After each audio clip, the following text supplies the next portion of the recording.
Welcome back, everybody. Today we're going to be doing a deep dive on Jordan Peterson's 12 Rules for Life. Have you heard of it? Oh, It's yeah.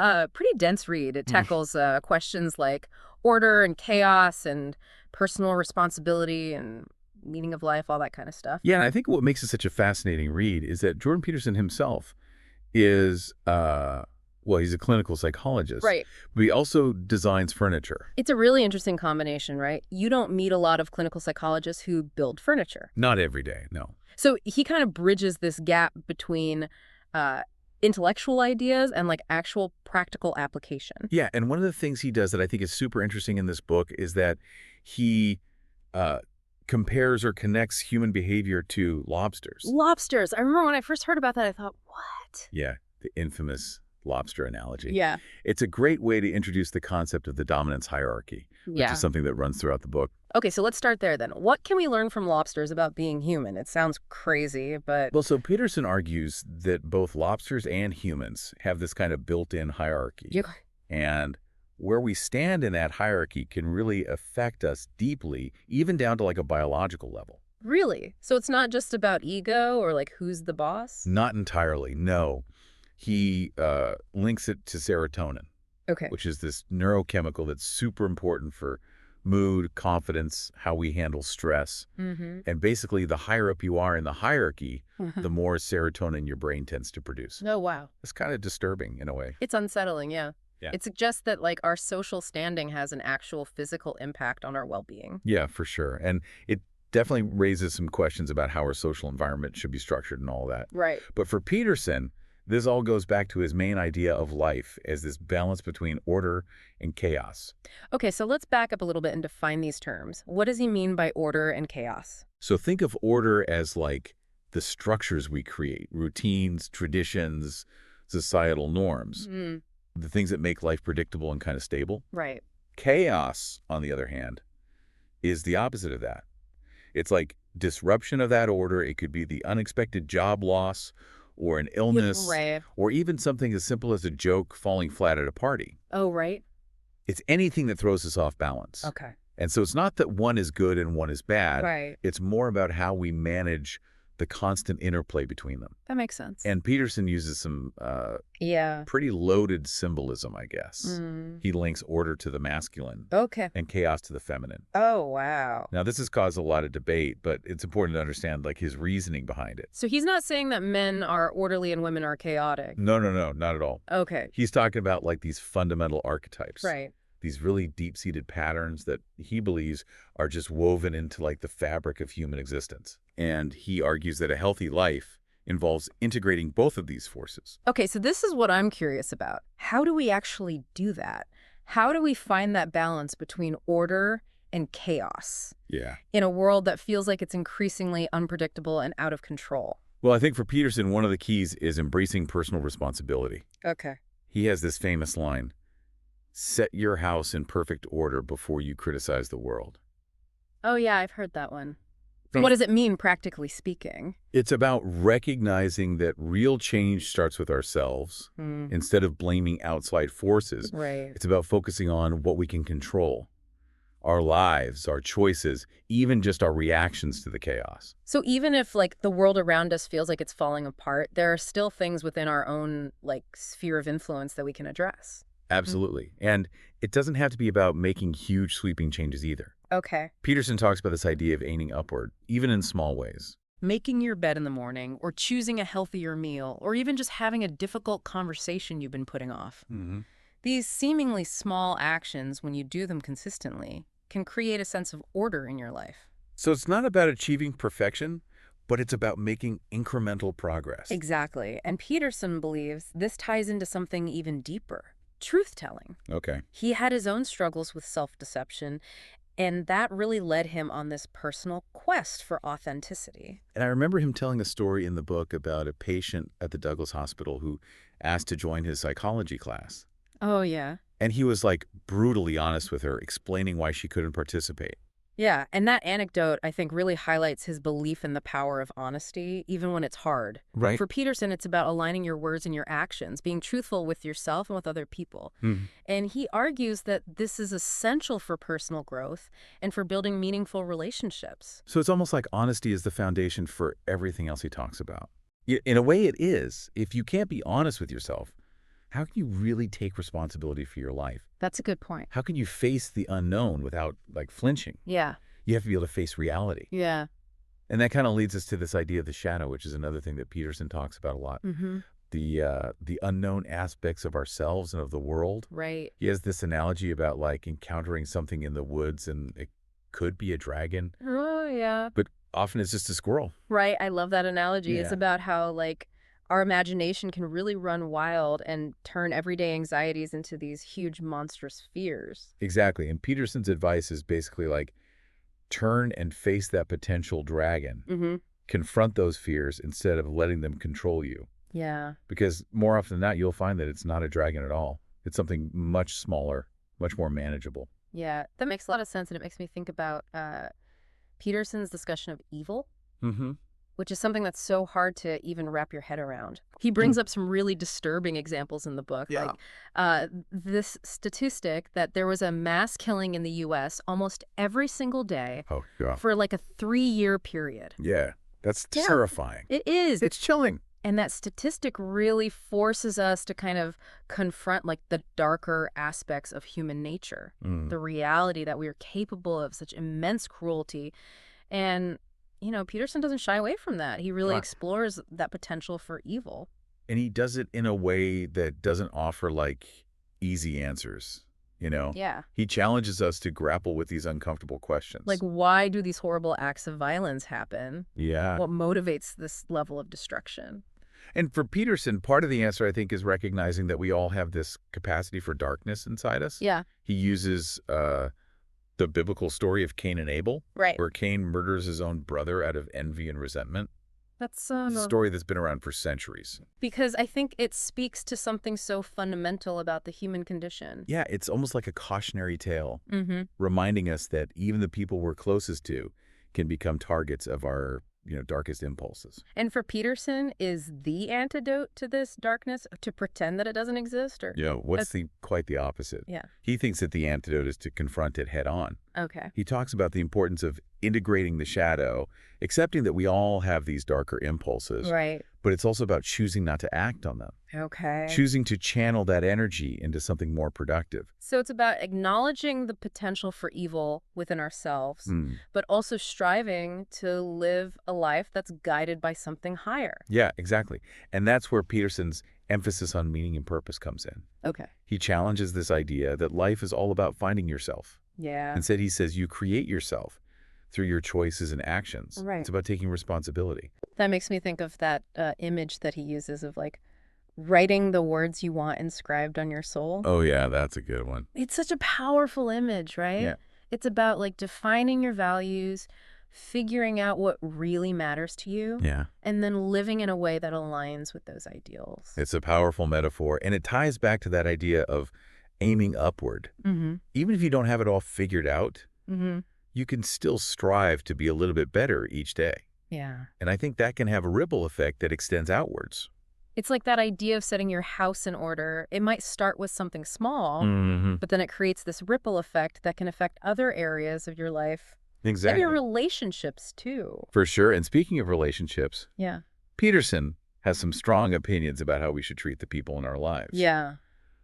He talks about honoring your wife as a mother of God.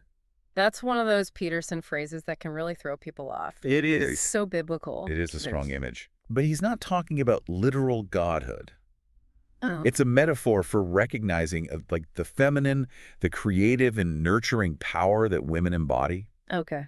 It's about treating your partner with respect, appreciating her strengths, and supporting her, especially in her role as a mother. So it's about elevating the role of women, Mhm. seeing them as forces to be respected and cherished. Yeah, and he extends this idea to daughters as well. Oh, really? Yeah, he talks about the importance of standing behind your daughter, guarding her, and training her mind. That's interesting. It's about empowering them to be strong and independent. And what about sons? So with sons, he encourages fathers to raise them to be true sons of God.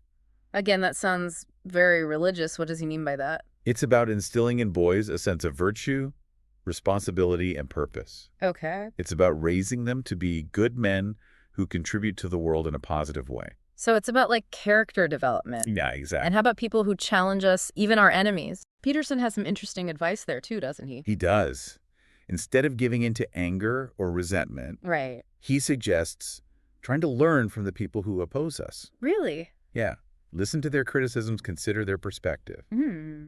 You might actually find that they have something valuable to teach you. That's such a radical idea, especially in today's world where Yes. everyone's so polarized. It's so easy to just dismiss the people that we disagree with. It is. But for Peterson, it's about recognizing that even those who challenge us can help us to grow. Sure. And it's about trying to create a world where even our opponents can see the light and find their own path to success. Yeah. And I think that ties into his ideas about discipline as well, Okay, especially in the context of parenting. this is where he gets a little controversial, right? Yeah. He's pretty critical of this, like, no physical punishment dogma. Yeah, that's a tough one. But it's important to understand, like, the context of his argument. Okay. He's not advocating for violence or abuse. Right. His point is that there are situations where a swift, unpleasant consequence Mm-hmm.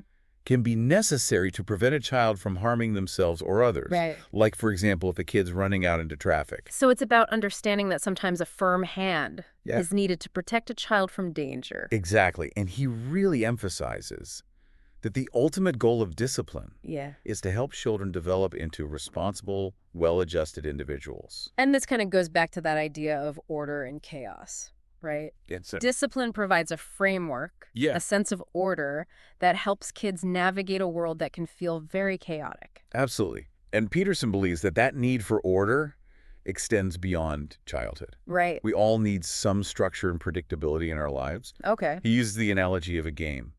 If it's too chaotic, it's impossible to play. Yeah. But if there's no order at all, it becomes boring. So it's about finding that sweet spot between the two. That balance. And maybe that's what Peterson is ultimately trying to do with his work. I think so. To help us navigate that balance Mhm. between order and chaos in our own lives. He wants us to embrace the complexity of life, to confront our shadows, and to strive to be a force for good in the world. It's a tall order, It is. but I think his work offers a lot to think about, even if you don't agree with everything he says. And I think that's what makes it so compelling. Mm-hmm. He's not afraid to tackle those tough questions, Right. the ones that most of us try to avoid. Yeah, he really pushes us to think critically, challenge our assumptions, and to dig deeper into what it really means to live a meaningful life. He really does. And I think one of the things that makes Peterson so compelling is that he does it in a way that's both intellectual and deeply personal. Mm-hmm. He doesn't just like lecture from on high. Right. He shares his own struggles, his own doubts, his own journey towards like a more meaningful life. And that makes him so relatable to so many people. Right. He's not this perfect guru figure. Yeah. He's just a flawed human being trying to figure things out, just like the rest of us. Yeah. And he's willing to be honest about like the messy, complicated nature of it all. He doesn't shy away from controversy either, Oh, yeah, for sure. which is something I appreciate. Mhm. Even if you don't agree with him, he makes you think. He definitely pushes buttons. Yeah. But I think that's a good thing. Yeah. We need to be challenged. Mhm. We need to have our beliefs tested. Right. Otherwise, we just end up in these echo chambers where everyone agrees with us Yeah. and no real growth happens. That's one of the things I find so valuable about his emphasis on truth-telling. Mhm. It's not just about being honest with other people, it's also about being honest with yourselves. Yeah. And that can be really uncomfortable. Oh, it can be terrifying. Yeah. Peterson talks about how we often use language to manipulate the world around us, Right. to kind of create this comforting illusion of control. Mm-hmm. But he argues that true freedom comes from aligning our words with our actions, Yeah. from being authentically who we are. He tells that story about his first day at the Douglas Hospital. Oh, yeah? Where he was training to be a clinical psychologist. Mm-hmm. And this patient asked if she could join his class. Right. And instead of making up some excuse, he just told her the truth, Yeah. which was that she couldn't because of her condition. And it was a hard truth to deliver, but ultimately it was an act of respect. Right. He was treating her like an adult capable of handling reality, even if it was painful. It reminds me of something else he talks about. This importance of precision in our language.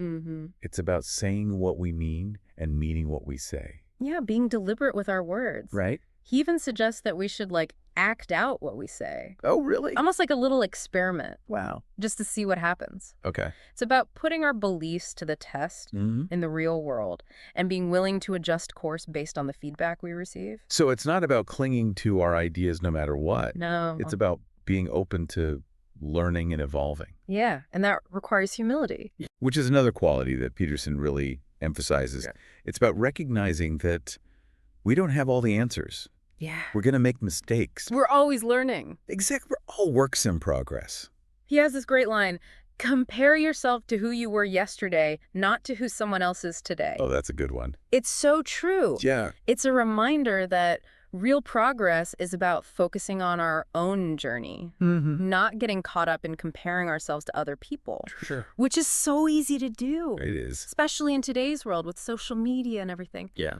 But Peterson's advice is to just focus on your own lane. Yeah. Run your own race. And be kind to yourself along the way. Oh, that's a good point, too. He talks about how we often treat ourselves with way more harshness and criticism than we would ever direct at other people. It's true. And he encourages us to be more compassionate with ourselves. Yeah. To be more forgiving. To celebrate our successes. Yeah. To acknowledge the progress that we've made. Right. Even if it's not perfect. It's okay to be a work in progress. Exactly. We don't have to have it all figured out right now. And maybe that's the most reassuring message of all. I think so. It takes the pressure off. This idea that we need to be perfect. Right. That we need to have all the answers. It allows us to embrace the messiness of life. Yeah. To stumble and fall and get back up and keep trying. So as we wrap up this deep dive into Jordan Peterson's work, Yeah. what stands out to you as like the most important takeaway for our listener? I think for me, it's that emphasis on personal responsibility. It's about recognizing that we have more control over our lives than we often realize. Right. It's about choosing to aim upwards, even in small ways. Yeah. And creating a life that aligns with our values. It's about confronting our shadows, being honest with ourselves, and striving to be a force for good in the world. Exactly. And it's about remembering that even in the midst of all the chaos, we have the power to choose order. We have the power to create meaning. And that's such a powerful message to carry with us as we navigate this complex and unpredictable world. That's a good way to put it. If you had a pen of light to inscribe the words you want on your soul, Wow. what would they be? That's a powerful question. It is. And one that Peterson's work really invites us to explore. It's a question that stays with you long after you finish the book. It really does. And that, I think, is the mark of a truly impactful thinker. Absolutely. Well, thanks for joining us for this deep dive into the world of Jordan Peterson. It was my pleasure. Until next time, keep exploring. Keep questioning. Keep questioning and keep striving to make your life a little bit better each day. I love that. See you next time.